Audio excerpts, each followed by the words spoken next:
할렐루야. 우리 하나님의 은혜와 축복과 사랑이 여러분에게 함께 하시기를 기원합니다. 오늘은 하나님과 동역하십시다 하는 제목으로 말씀을 전거하겠습니다. 하나님과 동역합시다. 저는 새벽에 딱 눈을 뜨면은 이제 그 자리에 누워서 주님 오늘도 저와 함께 하시고 나도 주님과 함께 하는 날이 되게 하옵소서. 이러고 딱 일어납니다. 그리고 또 저 뒤에서 이 강단으로 예배 인도하기 위해서 올라가기 전에 이제 올라올 때 마음속으로 잠시 성령님 이제 가시지요. 그리고 이제 올라오지요. 올라와서는 여기서 잠시 기도할 때는 성령님 오늘 이 자리에 참석한 우리 사직지엘 성도 모두에게 임하여 주시옵소서. 그렇게 기도를 합니다. 동역, 코워크라는 말은 함께 일한다, 함께 사역한다 하는 뜻이 되는 것입니다. 함께 한다는 것이지요. 그러니까 이 위기 시대에 여러분 하나님과 동역하는 성도, 그리고 하나님과 동역하는 교회, 그리고 여러분의 사업장이 하나님과 동역하는 사업장 되시기를 주님의 이름으로 축원합니다. 하나님은요, 실망하고 실패하고 좌절한 그의 백성들에게 항상 너는 다시 할 수 있다, 힘내라, 새로 해봐, 포기하지 마, 늘 이렇게 말씀하십니다. 너에게는 이것 말고도 무한한 잠재력이 있다. 너를 나의 형상으로 만들었지 않느냐. 하나님에게는 실패가 없습니다. 하나님에게는 절망이 없습니다. 하나님에게는 능력이 무한한 것입니다. 그래서 하나님은 항상 이렇게 말씀하시니, 하나님은 못하는 일이 없으시니까 입에서 나오는 말은 할 수 있다, 이 말만 하시는 거예요. 할 수 있다 하시니는 나의 능력 주 하나님, 의심 말라 하시고 물결 위를 걸라 하시네. 다 같이 할 수 있다 하신 주, 할 수 있다 하신 주, 믿음만이 능력이라 하시네. 믿음만이 능력이라 하시네. 하나님의 입에서 나오시는 말씀은 항상 할 수 있다 이렇게 하십니다. 반대로 그럼 사탄은 어떻게 하시겠습니까? 사탄은 우리가 뭐 하나 실수했다, 실패했다, 그럼 봐라, 내 그럴 줄 알았다, 네가 뭐 제대로 하겠니? 넌 아무것도 할 수 없어. 네 능력 봐, 네 지식 좀 봐, 뭐 할 수 있겠니? 넌 하지 마, 빨리 포기해, 그만두는 게 좋아. 그렇게 말하는 것이죠. 아니, 실수했는 것도 지금 괴로운데, 실패했는 것도 마음이 아픈데 자꾸 그 말을 주어가지고는 열등의식을 갖게 만들고 말이죠. 패배의식 속에 사로잡혀가지고 그냥 자꾸 주저앉게 만드는 거예요. 자꾸 주저앉게 만드는 것입니다. 그래서는 괴로워서 견딜 수 없고, 불안해서 견딜 잠도 안 오고, 우울증에 걸리고 하면은, 그래서 살아서 뭐 하겠니? 그게 사는 거가 차라리 죽어버려라. 죽어버리면은 모든 괴로움에서 해방된다.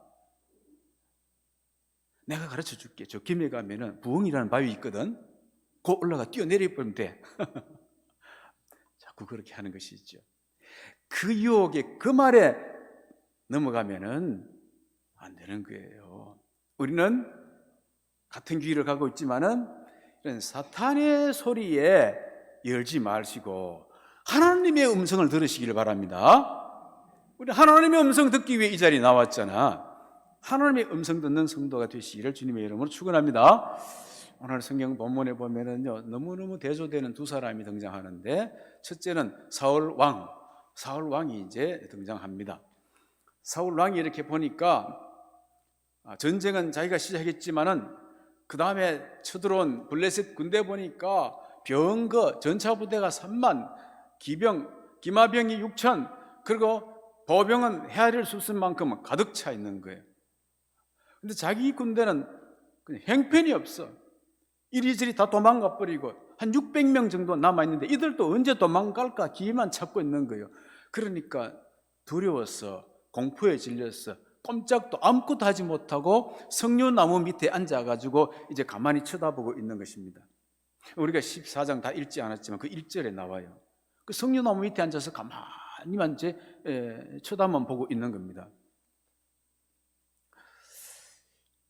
사실은 이제 이런 열악한 환경이지만은 마지막으로 뭘 기대했느냐면요, 그래, 사무엘이 오면은 달라질 거야.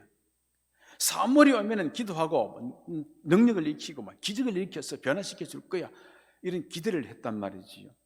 그런데 사무엘이 와서는 뭐 합니까? 왜 당신이 하지 말아야 될 짓을 했느냐고. 그래서 대노하고 야단치고 너 왕의 직 오래 못 갈 거라고 그렇게 저주하고 그냥 소리치고 가버렸습니다.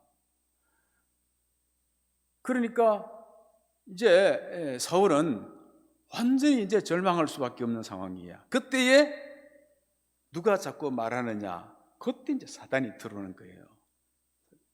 원래 마음이 조금 상할 때 사탄이 들어와. 그래서는 계속 너 아무것도 할 수 없어. 너 이제 너는 끝이야. 그러니 600명 데리고 그 많은 블레셋 군대 보면서 그냥 꼼짝 못하고 얼어붙어 있는 상황 아니겠습니까?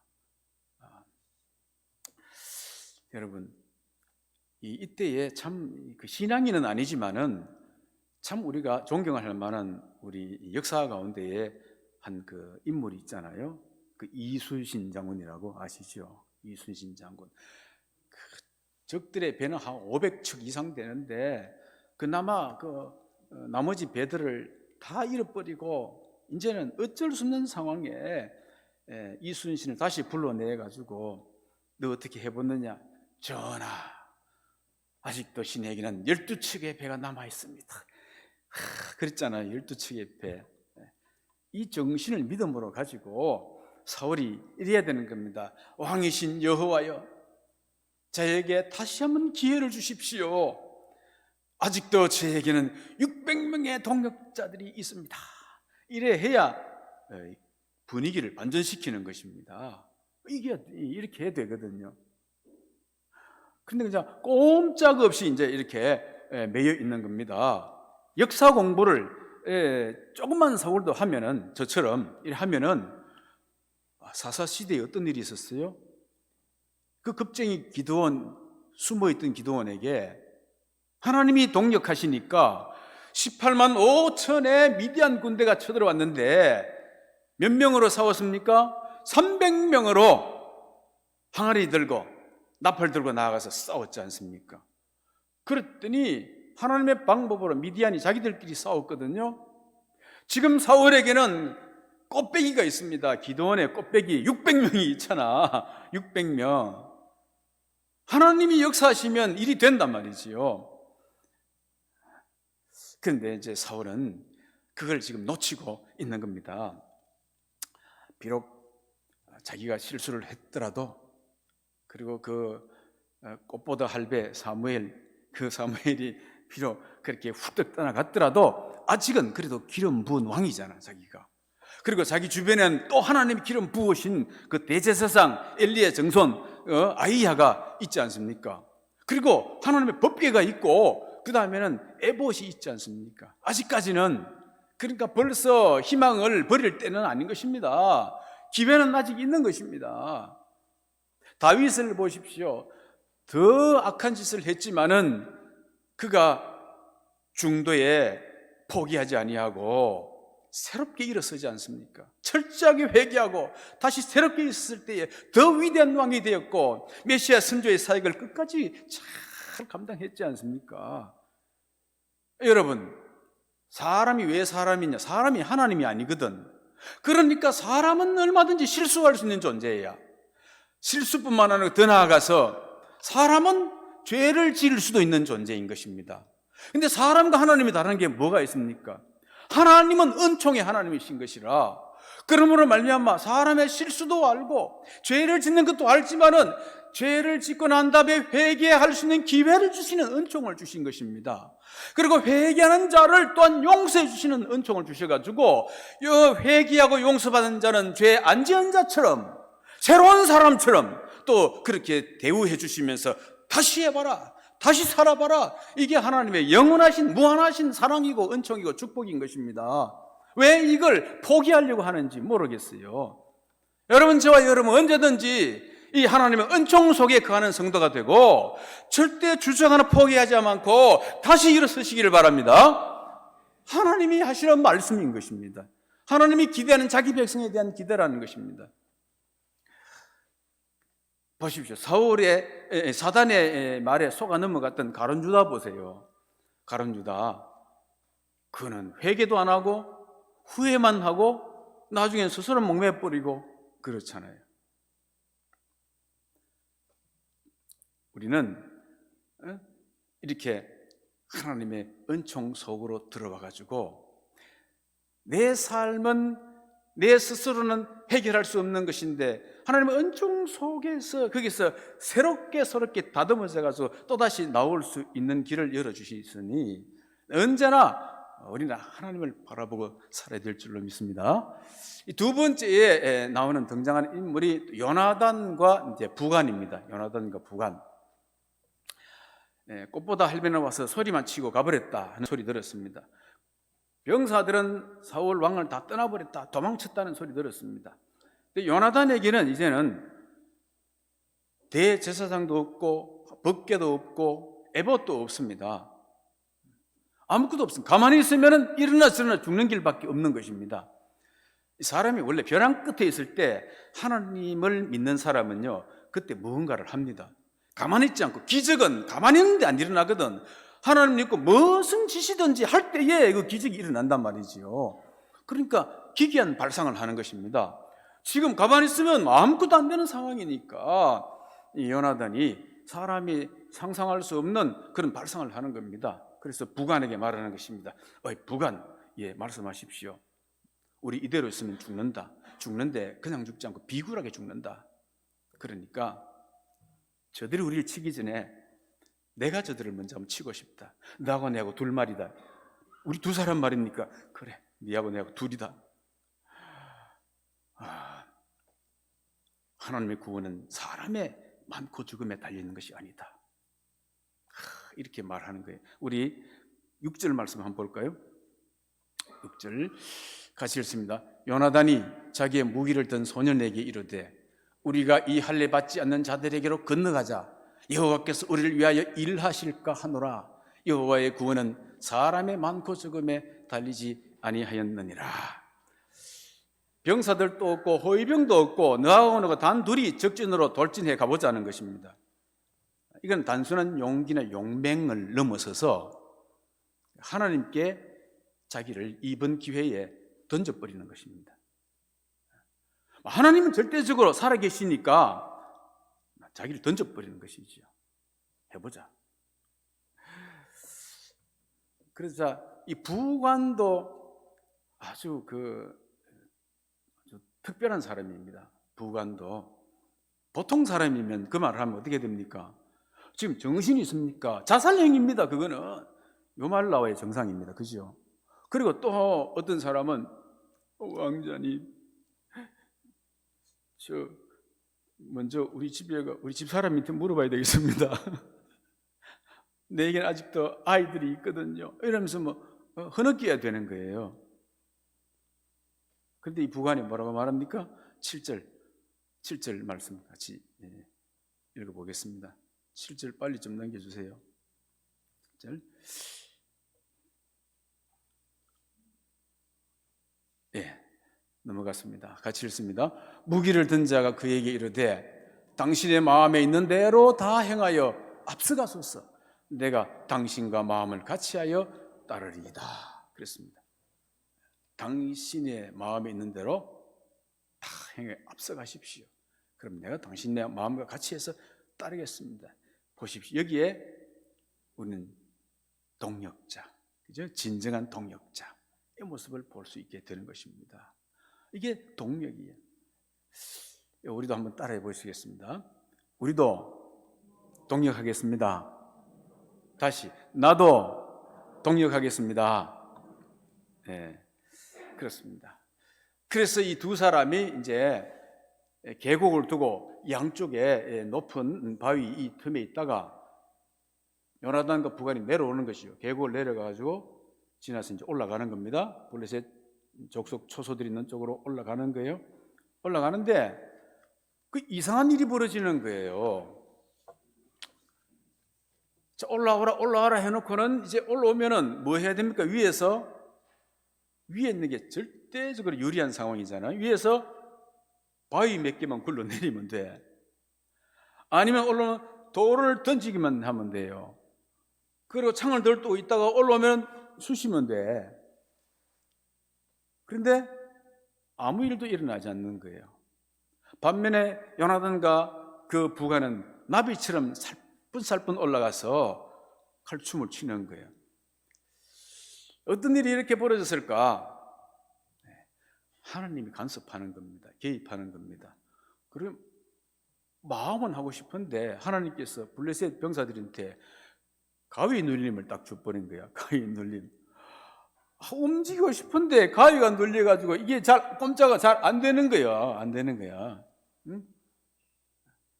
겨우 이러는 사이에 이미 요나단의 칼은 일로 들어와 버려. 그러니까 몇 명이 엎드러졌다? 14장 잘 읽어보면 20명이 엎드러졌답니다. 20명이. 그런데 20명이 다 모여 있는데 20명을 이제 해치웠다 하면은 그건 큰 문제가 안 되는데 이 최전방에 초소들이 10개가 있는데 거기에 두 명씩 초소들이 초병으로서 관측하고 보고했단 말이죠. 그 초소들이 10개가 있는데 중대본부에서 이거 한나절이 되어도 전방 초소에 상황 보고가 안 들어오는 거예요. 이 도대체 무슨 일이냐 알아봐라. 그랬더니 이제 살펴보니까 전방에 그 초소들이 싹 무너져 있는 거라. 그런데 저게 공격의 흔적도 없어요. 이거 큰일 났다. 우리 안에 지금 스파이가 들어와 있다. 숨어 들어와 있다. 누가 적인지 악어인지 모르는 겁니다. 그래서 색출해내는 일이 벌어지기 시작한 것입니다. 서로 의심하게 된 것이지요. 근데 조금 더 이제 설명을 하면은 이렇습니다. 출애굽할 때에 순수 이스라엘 혈통을 가진 민족 이외의 중다한 잡족들이 함께 출애굽했다라고 기록하고 있지요. 이 중단 잡족들은요 350년 동안 사사기를 살아오면서 가나안 족속과 혼인도 하고 섞여가지고, 물론 이스라엘 백성도 그런 사람이 있습니다만은 섞인 것입니다. 그렇게 살다가 보니까 이스라엘이 요리할 때는 이스라엘 편에 서 있고, 그 다음에는 블레셋이나 다른 족속이 요리하면 그쪽 사람들하고 섞이고 혼인도 하고 자녀도 낳고 이래 되는 거예요. 그래가지고 나중에는 군대에 입대하는데 우리 한국의 이민자들이 미국에 가면은 미국의 2세 중에서 미군에 입대, 육군 상관학교 입대해가지고 미군 장교들이 많이 있지 않습니까? 똑같아요. 그러니까 이제 블레셋 군대에 들어가 있는 히브리 사람들이 막 있는 거예요. 있는데 지금 이런 사태가 벌어지고 나니까 첫 번째 의심의 대상, 순수 블레셋 아닌 섞여 있는 사람들에 대한 의심의 대상이 시작이 되는 것이지요. 이들도 똑같은 위협을 느끼고 있는 겁니다. 그러면서 그 안에서의 갈등이 일어나게 되어지고 그 갈등으로 서로 대치하게 되어지는 겁니다. 같은 옷을 입고 이제 대치하면서 싸우게 되는 거예요. 그 일이 벌어지게 될 때에 숨어있던 이스라엘 병사들, 웅덩이 속에 숨어있고 수풀 속에 숨어있고 바위 속에 숨어있던 병사들이 같이 뛰어나와가지고 히브리 그 사람들과 함께 섞여 싸우고, 도망갔던 사람들도 싸우고, 이제 그 진 안에서 서로 막 싸우기 시작한 거예요. 사울이 완전 포기하고 두려움에 떨다가 가만보니까 저기서 어디서 군대가 나왔는지 막 싸우는데 자기들끼리 싸우기도 하고 이스라엘 병사도 보이고 그런 겁니다. 가만두면은 왕은 아무것도 못하게 되니까 아히야에게 빨리 불러서 지금 여호와께 물어라. 우리가 지금 전쟁에 돌진해야 될 건지 말아야 될 건지 한번 물어봐라. 그러니까 오래간만에 대제사장 아히야가 주머니에 손 넣고 이제는 우림과 둠밈을 이렇게 돌리고 있는데 사울이 야 이거 조금 더 늦으면은 우리가 개입할 때가 늦어지겠다. 그러면 내 존재감이 떨어지겠다. 그래서 지금이다. 그러고는 아히야에게 네 손을 걷어라. 그런 겁니다. 여호와께 물어볼 필요 없다. 이런 것이지요. 그리고는 600명 데리고 돌진 해가 들어온 것입니다. 그리고는 이제 왕이랍시니까 이제 왕의 명령을 내리는데 그 첫 번째 명령이 뭡니까? 내려와서 자 지금 싸움 계속하는데 저녁 때까지 아무도 음식을 먹지 마라. 음식을 먹는 자는 적결처형에 하겠다. 굴령이 음식 먹지 말고 싸우라는 것이에요. 왜냐하면 이 전세에 배고프다고 뭐 음식을 줘서 먹는 시간을 가지면은 이게 전세가 뒤집어지거나 추격을 놓쳐버리게 되거나 하게 되거든요. 그리고는 적어도 이 명령 이미 다 사라진 밥상 위에 먹지 말라는 숟가락 하나만 얹어놓고 전쟁이 끝났을 때 그 승리는 이제 왕의 명령을 따라 했으니 이만한 대대적인 승리가 왔다. 그래서 왕의 역할, 그 전공을 이제 사울이 다 가져갈 생각을 가지고 명령을 내렸던 것입니다. 그러니 생각해 보시기 바랍니다. 대제사장을 데려왔으나 그 형식이에요. 여호와께 물으라 했으나 여호와를 순전히 이용하는 거예요. 자기 생각, 자기 판단대로 다 하는 것이지요. 그리고 공은 자기가 가로챌 생각을 가지고 이렇게 명령을 내린 것입니다. 이거는 하나님과 동역하는 방법이 전혀 아닌 것입니다. 반면에 요나단은 어떻게 했느냐면은 왕이 그 금식령을 내릴 때에 그냥 최전방 깊숙이 들어가서 적군과 맹렬히 싸우는 바람에 그 명령을 듣지 못한 거예요. 그리고는 숲속으로 들어갔는데 가보니까 자연의 벌들이 막 꿀을 이제 막 쏟아 부어 놓은 곳이 있는데 그거 보고 한가하게 먹을 시간은 없고 배는 고프고 힘은 빠졌고 지팡이로 찍어가지고 그래서 나온 꿀을 손으로 이렇게 감아서 입에 대었는데 그것만 해도 눈이 밝아졌더라 그랬습니다. 그랬으니 그 싸우는 병사들도 얼마나 배가 고팠겠습니까? 지치고. 그런데 왕명 때문에 먹지 못하고 있다가 왕자가 먹었단 말이죠. 왜 그런 명령을 내렸을까? 병사들이 이러면 얼마나 기운을 차릴 수 있지 않느냐 하면서 왕자가 먹으니 백성들도 다 따라서, 군인들 다 따라서 먹으면서 적군에게 탈취한 음식도 먹고 소나 양도 잡아가지고 아직 덜 굽힌데 피가 있는 채로도 막 먹고 그랬단 말이죠. 자, 그러니까 한번 생각해 보시기 바랍니다. 왕권을 강화하기 위해서 전쟁을 시작했고 왕권을 더 강화시켜야 되는데 지금 현상은 도리어 모든 군사들이 전부 다 왕명을 거역하는 일을 해버린 결과를 가져온 겁니다. 이 전 군사들을 다 처형할 수 없지 않습니까? 그러니 결국은 사울이 이제 공적으로 음식을 먹도록 허락합니다. 한 장소에서 돌을 가져 굴려놓고는 이제 음식을 먹어라. 허락을 한 것입니다. 자존심 많이 상했지요. 그런데 이제 모든 백성들은 그렇게 허락했지만은 이 일을 시작한 원인 제공자가 누구냐?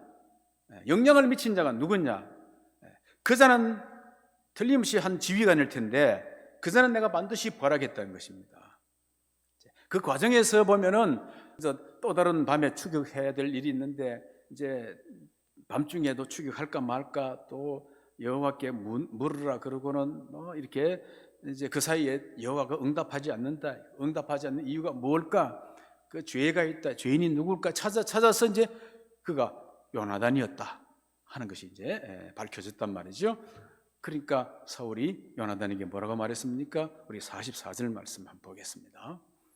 44절 보면은 44절 같이 읽겠습니다. 사울이 이르되 요나단아 내가 반드시 죽으리라. 그렇지 않으면 하나님이 내게 벌을 내리시고 또 내리시기를 원하노라. 자신이 맏아들 왕자, 다음에 왕이 계승을 받을 자 요나단에게 하는 말입니다.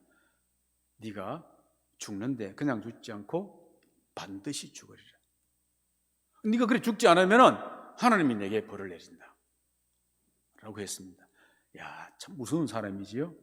원래 정치는 부자간에도 이 양보가 안 된답니다. 아주. 왜냐하면 자기 왕권을 세워야 되는데 자존심을 완전히 죽여버린 그 행위를 한 자가 요나단이라.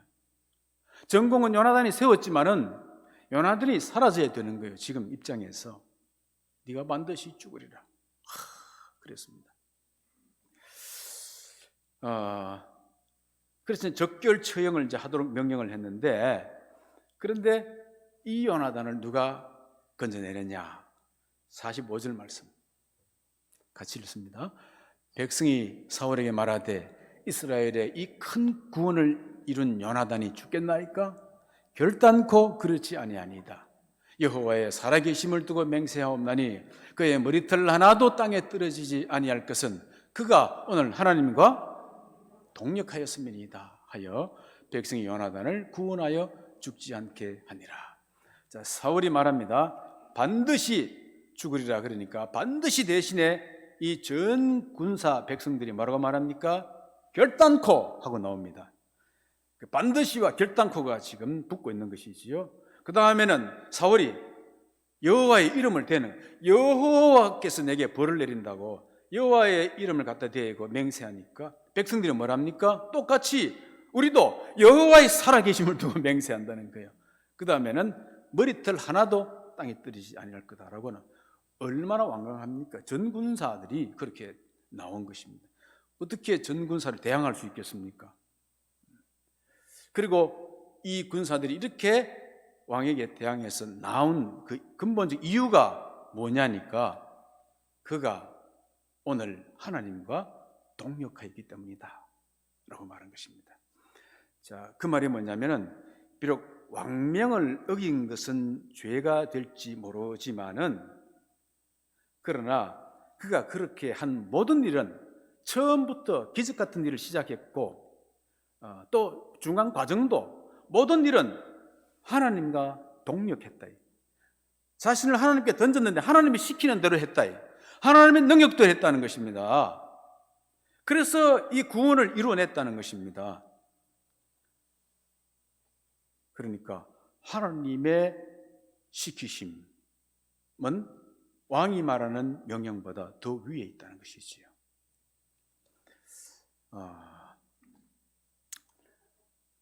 그래서 이 막강한 그 군사들의 기세에 사울이 눌려가지고 그냥 재판도 못하고 전쟁도 중단하게 되어졌던 것입니다.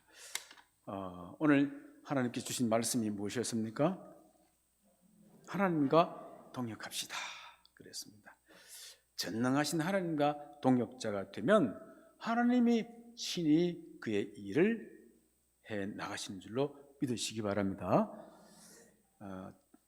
지금부터 한 40년 전이 되네요. 제가 이제 아주 청년 20살 때에 직장 생활을 했습니다. 그때에 아주 추운 겨울이었습니다. 제2공장을 건설한다고 하면서 이제 그 틀을 놓는데 그 넓은 트에 시설을 해야 되니까 한 50명이 둘러서서 그 땅을 파야 되는 겁니다. 그래서 땅을 파는데 다 삽 들고 이제 곡괭이 들고 땅을 파는데 겨울철이잖아요. 겨울층에 땅을 파면은요 곡괭이가 튕겨요. 그러니까 열심히 해도 이게 작업의 진도가 안 나가는 겁니다.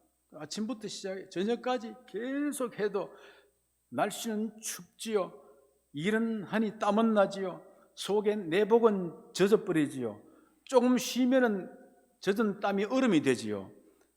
견딜 수 없이 저녁까지 계속 이제 곡괭이를 파고 삽질을 해야 되는데 진도는 안 나가는 겁니다. 저녁이 되었습니다. 퇴근 때가 됐는데 배도 고프고 퇴근해야 되는 거예요. 그런데 퇴근을 공기가 있어서 오늘 하지 않으면 안 되는 겁니다. 그래서 이제 잠시 저녁을 먹고는 밤을 새워서라도 일을 마저 해야 된다는 거예요. 이거 오버타임이라 그러거든요. 오버타임을 해야 된다는 거예요. 피곤하지요, 춥지요, 진도는 안 나가지, 힘들지, 그만두고 싶은데 일은 계속 해야 된다 그러는 거예요. 전부 다 이제 그런 가운데 있는데 마침 그때 다른 회사에서 일하고 퇴근하는 포크레인 한 대가 우리 공장 옆으로 지나가는 게 길로. 그래서 쫓아갔습니다. 포크레인 기사에게 우리 조금만 도와달라고 부탁한 겁니다. 그래서 포크레인 기사가 이제 왔습니다. 땅을 파기 시작하는데요. 아무리 파도 안 들어가고 얼어붙은 땅인데 포크레인으로 꽝꽝꽝꽝 찍어 넣으니 그 들어가는 거예요. 그냥 포크레인. 그래서 쏙 하고 올렸는데 그 한 삽이 우리 50명 다 100명을 쏟아도 되는 삽을 그냥 하나 쑥 퍼가 드러내잖아요. 또 꽝 집에서 쑥 퍼가 드러내는 겁니다. 여러분 하루 종일 나고 밤새도록 해도 안 될 일을 1시간 만에 그냥 포크레인 싹 깨끗하게 해쳐버린 것입니다. 우린 살았어. 그날 나는 구원을 받았어. 여러분 하나님은 우리 인생의 포크레인 되는 걸 믿으시기 바랍니다. 사람이 많고 적음 상관없습니다. 포크레인 대신 하나님과 동역하면은 일이 되어지는 것입니다. 내 삽 들고 내가 밤새도록 일하면 되겠지. 안 돼. 하나님하고 동역하면 되는 것입니다. 하나님의 동역자가 되시길 바랍니다. 이 어려운 때에 코로나 시대에 하나님의 동역자가 되어서 이 전쟁 같은 세상 인생의 승리자가 되시기를 우리 주님의 이름으로 축원합니다.